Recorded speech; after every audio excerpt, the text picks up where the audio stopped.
Hey there, this is World of Tea, and I'm John. It's another beautiful sunny day in Albuquerque, New Mexico, and I'm very excited to talk today because today I got something very special. Today we're going to be talking about Yaupon tea.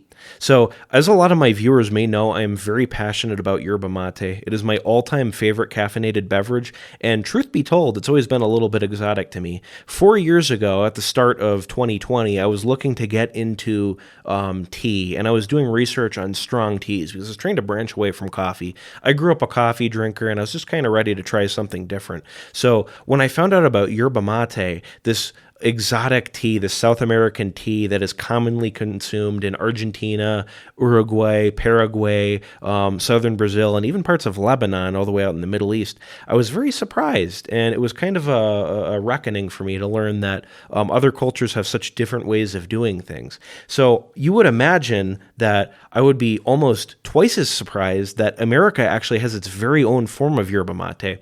So if you guys don't know, I grew up in Cleveland, Ohio, and I moved out to New Mexico.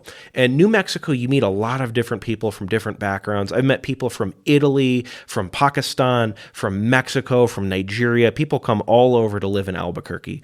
You wouldn't think, but that's how it is. And of course, there's a very living tradition of Native Americans living out here and Mexicans that lived here before it became a part of America, and the Spanish that have been living here for centuries.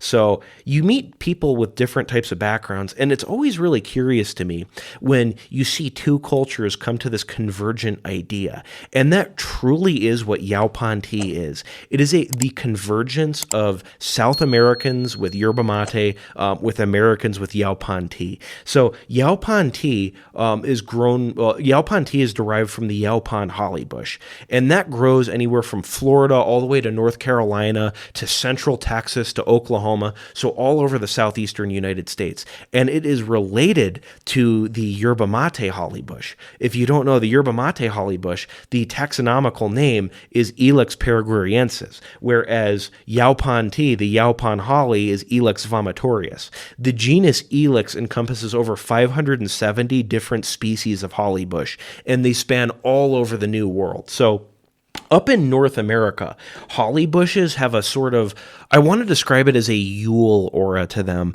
Anytime around Christmas, and especially out in the East, a little bit less so in the Western United States. You know, I live in the desert, so we don't really have holly growing out here.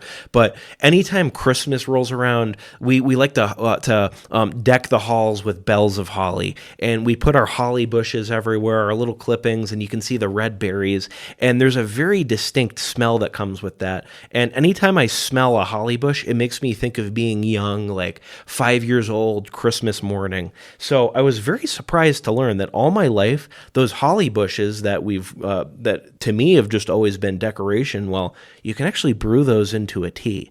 And that is exactly what Yaupon tea is. It is a holly bush tea.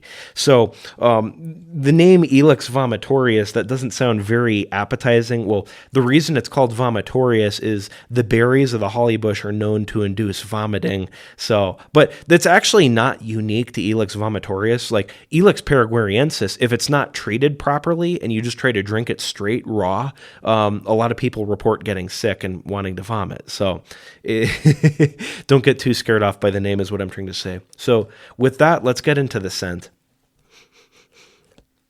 Anybody that has grown up in the United States, more specifically the eastern United States, will know this scent. It smells very Christmassy. It brings images of candy canes and Christmas trees. It's earthy, it's green, but it's also different. And, you know, now that I've been drinking yerba mate for years, to me, it almost seems to me, it smells like if yerba mate was grown in an alternate universe, which it might as well be for Yaupon tea. So it makes me really, it's kind of like a revelation that these two cultures, they have this such a similar this similar tradition. So Yaupon tea has been consumed by Native Americans for thousands of years, and it actually did take spark in the United States of America. So if you're not from the United States of America, or maybe you do know this anyway, we kicked the British out. And when we kicked the British out, we kicked a lot of their traditions traditions out, including drinking tea. That's one of the reasons Americans are such big coffee drinkers compared to tea drinkers, though over the decades and over the generations, there have been slightly more tea drinkers coming up. So a lot of people do say that Yaupon tea may make a comeback. And just real quick, I do have to give a shout out to my friend Enosh, who put me onto this stuff. He knows I love yerba mate. I introduced him to yerba mate, and he's like, you should check this out. So thank you. But it is prepared quite differently than yerba mate, however. So Yaupon tea is frequently prepared from these tea bags, or you can get it loose leaf as well. And the reason for that is in terms of caffeine content and flavor, it is a lot stronger than yerba mate. If you tried to drink this like a traditional yerba mate, you'd get sick because there'd be too much caffeine and too much flavor. So with that, let's get into the leaf quality a bit. So you're going to see, I'm going to compare this to Ilex paraguayensis. You're going to see Cruz de Malta there, and you're going to see it's a lot darker green. It's very similar. It looks like a Con Palo cut without stems, but it's very similar in terms of like the waxy, flaky leaf quality, though most notably, it is not powdery at all. So I'd say that's the biggest difference between Yaupon tea and yerba mate. So with that, let's get into the flavor. And just like the scent, man, you sip that. It's a flavor that, like, especially to me as an American, it's a flavor that I've been smelling for years, but I've never actually tried to make a tea out of because it never occurred to me.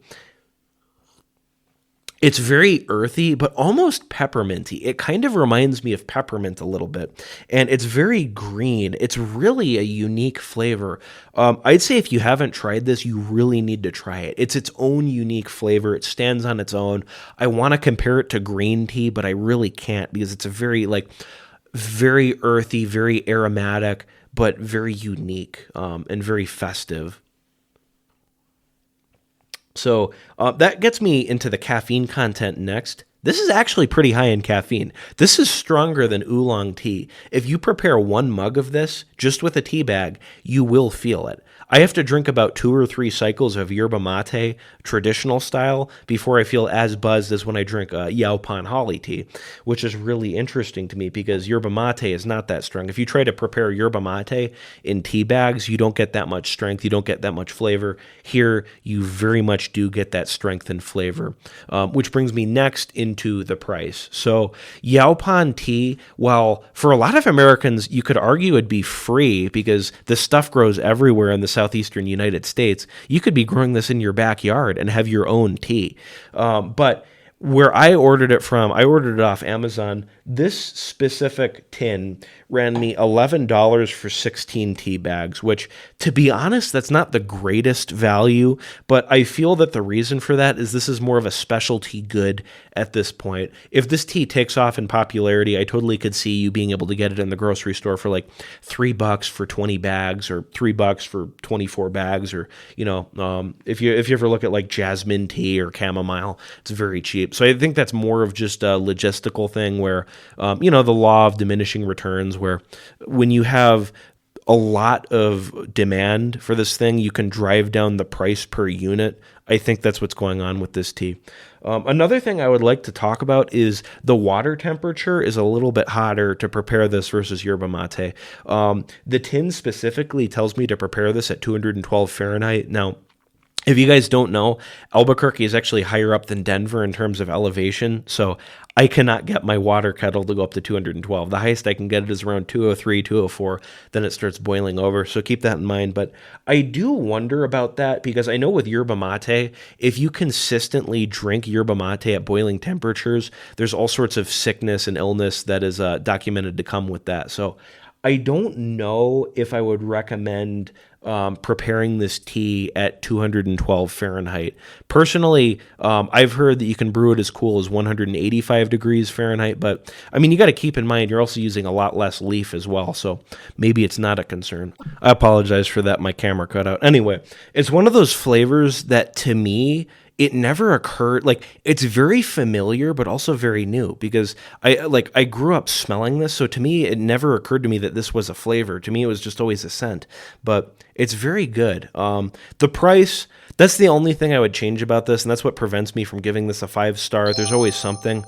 You just don't get that much value. Like, you can buy so much tea for $11, right? You can buy 2 pounds of Yerba Mate for $11. So the fact you only get 16 tea bags, I don't like that much. But again, it's hard to blame because it's more of a specialty good at this point. But I could not be happier that I gave this a shot. This was a wonderful, marvelous experience. So thank you guys for watching. I got a lot of fun things coming up. Next, I got a review of chamomile tea, and I'm really excited to talk about that. And I got a little bit about the history of chamomile as well. So if you guys have been enjoying, please do subscribe. I got a lot of fun content coming up, and it's been really energizing for me to be growing this channel, especially at the rate that it's been growing. So you guys take care, and until then, keep sipping tea.